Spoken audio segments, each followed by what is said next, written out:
этому месту. Ни документов неизвестно, ни каких-то других бумаг. Поэтому вот приходится таким образом доказывать, что действительно были расстрелы.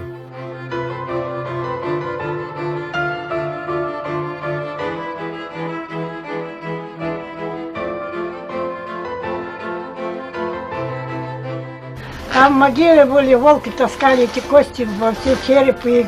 А потом через малый век, там, нужно были выстрелы и все.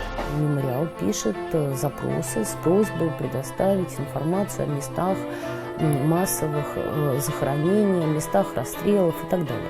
Мы каждый раз получаем ответ, что таких сведений в архиве ФСБ нет. Если не усвоены уроки истории, то они снова повторяются.